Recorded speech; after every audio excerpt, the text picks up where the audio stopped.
So, I went back and took a look at past Bethesda Game Studios E3 showcases when they were dropping a big game. That got me thinking, what can we expect from Starfield's upcoming showcase? It's interesting to hear all the things that they have done in the past with these showcases for games like Fallout 4 and 76 and what could possibly be coming in Starfield's.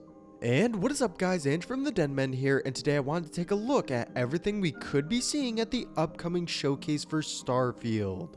There's a lot that could happen, so if you're excited, make sure you hit that like button and comment what you want to see from the showcase. For now, I'm going to look into the actual gameplay that could be coming, instead of when the showcase will be, or the game for that matter.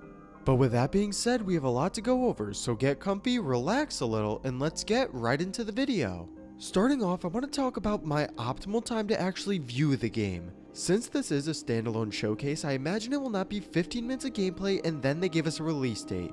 They're going to drag it out a bit with it being the big game for both Microsoft and Bethesda's catalog for 2023. They have done this before with Fallout 4 and 76, both getting around 30 minutes of screen time, but this time the situation is a lot different. Not only have we been seeing gameplay on Starfield for the past two E3s, with 2022 getting an extended look, this will also be its own standalone showcase, so there's a lot that we could be seeing. The problem for me is that these are both working against each other, with fans likely just wanting to see a release date at this point instead of the rest of the game. I'm also taking into consideration that we don't actually know the full scope of the game. Of course, we have heard a lot of different things throughout the years, whether that be through the new Constellation questions at E3 or straight from Todd Howard himself during an interview.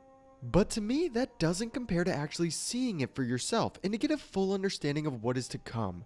That doesn't mean I want them to overshow the game either, because I want to experience a lot of it myself when I can finally jump into the world of Starfield. I do expect them to go into detail with a couple of different features, which we will get into later, but to answer the question on how long I think it will be, I expect it to be around that 30-minute mark. I believe this will give it enough time to help players grasp what Starfield truly is, but not enough time for it to absolutely spoil the whole thing.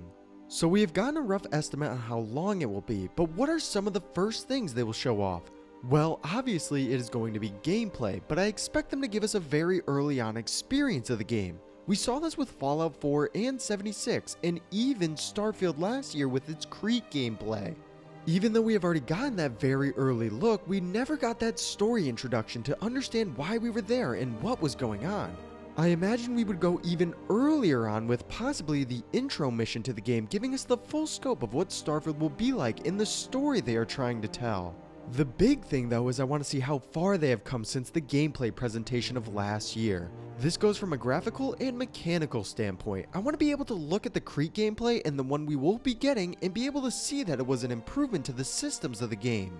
This goes for all of the features like outpost buildings, spaceships, and even the little things like jetpacks. The first 5 minutes of the showcase will be a big part in my opinion, because that is where we will be able to see how the story will play out, various improvements to different mechanics, and maybe some new features they were holding off on showing. Moving past the intro, I expect we will see how combat will be handled in Starfield. Whether that be through the little mission they will demo or throughout the various points in the showcase, I imagine we will be able to get a good look on the combat systems of the game. This goes for a lot of the little things related to combat as well, such as weapons, movement, and maybe even how the loot system will work in the game. We didn't really get a good look at it during the E3 showcase of last year, but here they can really dive into it and show off what is going to make this different from their past games like Fallout 4. Like I said earlier, I don't expect them to show off everything when it comes to combat, but just enough where we can get a good idea of what we are going to see in the game. Something that is almost certainly going to be a big part of the show is outpost building and spaceship crafting. These were shown off to some degree during the E3 presentation, but not enough in my opinion. I want to be able to understand how they will benefit the game as a whole and what will keep players coming back to the outpost and changing up their spaceship. They should be able to designate a good amount of time to these features, with them likely being a big part to the exploration side of Starfield. I imagine they will work in tandem with each other, with them kind of bouncing off one another. Think of it like this: you collect the resources you will use to build up more of your spaceship throughout the outpost system, and you can use that spaceship to fly to further galaxies and collect even more resources. This is just a little speculation on my behalf, but in my opinion, we will be getting an in-depth look at how outposts and spaceship systems will work at the upcoming showcase. On top of just spaceship crafting, how we will fly it will take some time as well. In my opinion, we'll be able to see the little things about your ship that will fully define you as a player. This includes customization, how we can pilot it, and some space battles as well. This will go a long way for the future of Starfield and will be a good way to get to understand how it will be different from other sci-fi games out there. This will be a big part to the appeal of Starfield for a lot of fans, so I can't wait to see how it will all play out. Next up, throughout the years that we have been waiting for Starfield, we have heard little bits of details on quest and quest design. Bethesda Game Studios has been known for their quest in games like Skyrim, Fallout 4, and Oblivion. Well, from all the little things we have heard from the game, Starfield will be no different, but this time it looks like Radiant Quest will be getting an upgrade. For those who don't know what these are, essentially you would talk to one person and they would send you off on a quest to, let's say, find a piece of equipment. They would then mark it on your map and you would travel to go get it and the quest is complete. These weren't really those great quests that Bethesda has been known for in the past. Instead, they would be like these little things to do here and there that you could do over and over again.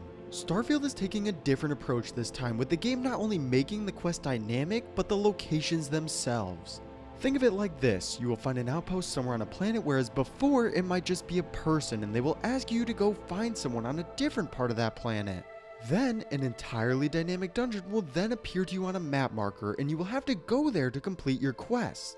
During the showcase, I want to see what this will look like in-game and to see how different it will be from the random encounters and Radiant quests that we saw in Fallout 4. I think this can take a good chunk of time because to me the real draw to Starfield will be how good the quests will be. Bethesda has always been about giving the player the freedom to do whatever they want and create the character that will shape your journey throughout the game. Starfield will be no different, with what looks like Bethesda going back to their roots and taking little things from games like Oblivion and developing them even further here. We actually got to see a good amount of this during the character creation section of the gameplay presentation, but we still haven't seen how it will play out in-game. We can obviously see that it is a lot more in-depth than previous titles, with even your walk style having a customization feature. To me, the big things that I want to see when it comes to character creation and how it will play into the role-playing side of the game are in its traits, backgrounds, and choices. Specifically, its traits and backgrounds, because even though we have a general idea on how they will work, how we'll be able to utilize these in-game. Take a look at the trait Neon Street Rat, where we'll be able to have certain dialogue options and better rewards on the planet of Neon. A good way to really demo how traits and backgrounds will work is if we can take a deep dive into one of these traits or backgrounds, so I am definitely expecting to see something on that. Obviously, this will also play into our choices in the game, with us getting the ability to use different dialogue options, so I hope we get to see it to its full extent. The role-playing side of the game is going to bring in a lot of fans, and is almost certain we will be getting a deeper look into the character creation system. The last one isn't really an expectation, as it is almost certain that we will be seeing it. When we finally get that Starfield showcase, this will officially kick off the marketing cycle for the game. This includes giving us a few things like the release date, different editions we can buy, and possibly even the season pass for the game. Starting off with the season pass, it has already been confirmed that Starfield will be getting DLC, so even though I doubt we will get to see what it will look like, I imagine that we could see a release date for the first expansion and how many add-ons will be coming in the season pass. To go even further with that, it is almost certain that we will see what the different editions of the game will be, and specifically what we can expect from the Collector's Edition. We have already seen a Constellation Watch shown off a couple of times. Whether this is a part of the Collector's Edition is up for debate, but it is definitely likely with it being leaked a little while back. What else we will be getting in the Collector's Edition I can't say for sure, but they will definitely show it off in some capacity at the showcase. Lastly is of course the release date. If they go into the showcase with the intention of not giving us a release date, it is at this point that I believe that this game will never launch and we will continue to keep coming back year after year waiting for it. I can say with almost 100% certainty that it will be there and will finally give a lot of relief to fans waiting for it. It has been a long time coming for that elusive release date and will probably cap off what will be the Starfield showcase. As a fan of Bethesda Game Studios and the games they make, these showcases have always been a fun time for me. Just to be able to look into the games and get ready for the upcoming releases of their titles has always made me excited. Starfield is no different, and honestly might be the one that I am most excited for. Starfield has all the potential to be that top tier game for Bethesda, and they have done it time and time again. This showcase will be a good way to fully immerse yourself into the world of Starfield, and of course to finally get that release date, so I can't wait to see all of it. But that is all for me now though, guys. If you enjoyed the video, make sure to leave a like and subscribe. Comment any videos you want to see in the future, and I'll see you all next time.